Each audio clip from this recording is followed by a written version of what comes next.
Welcome to the book of Daniel, TYB. Now, we are going to be in this book for 3 parts. We were going to film outside, but the Lord brought rain.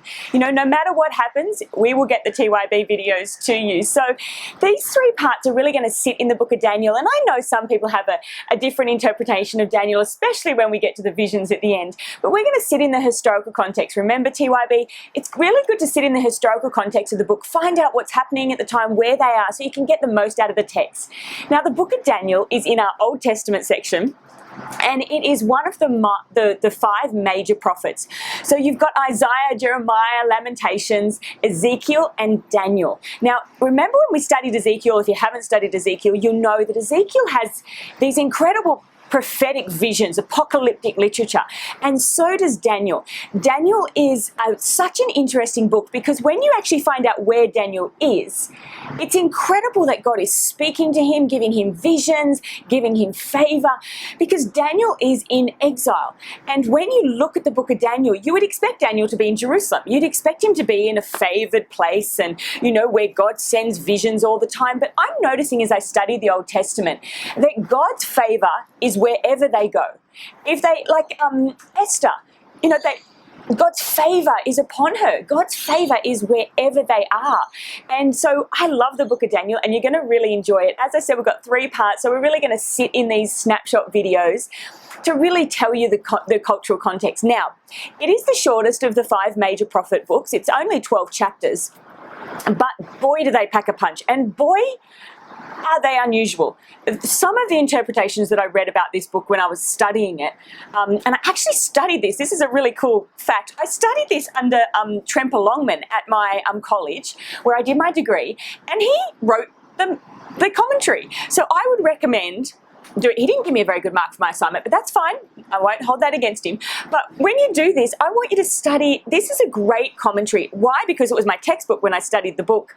But also, it's just really easy reading, and it takes you through the facts. And basically what Tremper Longman says is, despite the circumstances, despite where Daniel is, God is in control. And that is really the theme of this text and this book. So you're going to really love journeying through this. Now, when you have a look at Daniel, as I said, is in exile, which means from a prophetic timeline standpoint, Daniel is at the end of the prophets. The next prophets that would jump in are Haggai and Zechariah and Malachi, who are prophesying the return of the people of Jerusalem to Jerusalem. Now, let me give you a historical context. Let me fit you into the history. Do you remember when the 2 divided kingdoms? And we had 2 divided kingdoms, the northern kingdom and the southern kingdom, and they were taken, firstly the northern kingdom was taken into exile, and then Judah presses on. Judah keeps going. And as Judah keeps going, they are overtaken by Babylon. Now we know in Daniel 1, it tells you the time that this book is set in. Again, TYB, don't just read these books, read them. If somebody wrote a novel on the battlefields of World War I, you'd want to know where it was written. And the same here. You want to know where this is written. So in the 3rd year of the reign of Jehoiakim, king of Judah, so we know we're in the split kingdom, we're in the kingdom of Judah, Nebuchadnezzar, king of Babylon, came to Jerusalem, besieged it. So we are after the besieging of Jerusalem by the king Nebuchadnezzar and taken into Babylon. Now this is the most horrendous time for Israel, because this is the time where they are no longer in their land, they're no longer in their city, they are in and basically prisoners of war.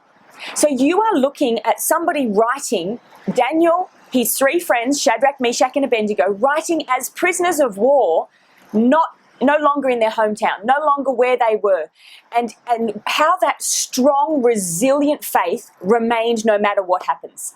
No matter where you are. I wanted to film this video down there in Kirribilli because there is a tree down there, and come and visit it if you're ever in Sydney, that is growing out of a concrete wall. I kid you not. Brick wall, tree, growing and flourishing. And I wanted to film it there because I wanted to say, no matter where you are planted, no matter where you find yourself, your roots go down deep enough in Christ that you flourish no matter where you are. And I love this about Daniel. He doesn't waver in the midst of peer pressure or social pressure or even pressure from even death. They don't waver. They are strong and resilient in their faith. So as you're going through this, I know from the first chapter, a couple of things about these guys. I know that they are Israelites because I know that they've come from exile. And they're in Babylon. And I also know that they are from the royal family and nobility of the Israelites. Why? Because when the king chose them as wise men in his place, in his palace, they had to be young men from Israelites with the royal family and nobility. So they've come from nobility into the enemy's camp. And now they're finding themselves in situations where they have to stand for God, but the favor of God on them gets them to hierarchy in this place. It's incredible. Young men without physical defect, handsome, showing aptitude for every kind of learning, well-informed, quick to understand, and qualified to serve in the king's palace. So these are these incredible qualifications of these four guys. Now, let me just quickly tell you, Shadrach, Meshach, and Abednego, and I know we say that all the time, are not their names. How weird is that? Daniel, we call Daniel throughout the whole book. But these guys are, among those, 1:6, among those who were chosen were some from Judah. Daniel, Hananiah, Mishael, and Azariah. They are actually the names, the Hebrew names, and unfortunately because they're in the Babylonian, in Babylon, they swapped their names and changed their names. The chief official gave them the new names. To Daniel, he said Belteshazzar, but we don't call him Belteshazzar in the book, we call him Daniel. Hananiah is Shadrach.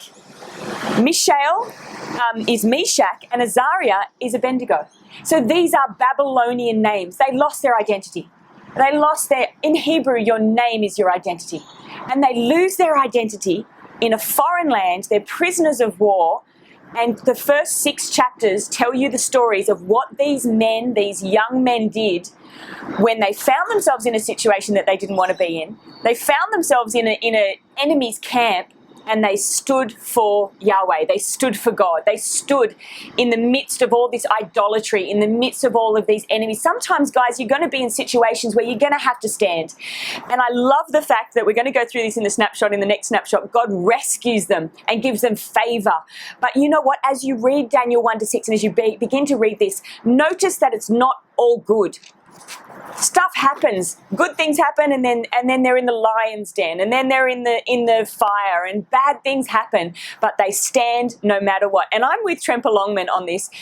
Despite the circumstances, despite where you are planted, despite what's happening around you, God is in control, and stand for God. So this is your first snapshot. Have an absolute ball as you start to read this book. The first 6 chapters are story time. So jump into the story time, and I'll see you for the next snapshot where we're really going to go through what's happening and more in depth of the themes.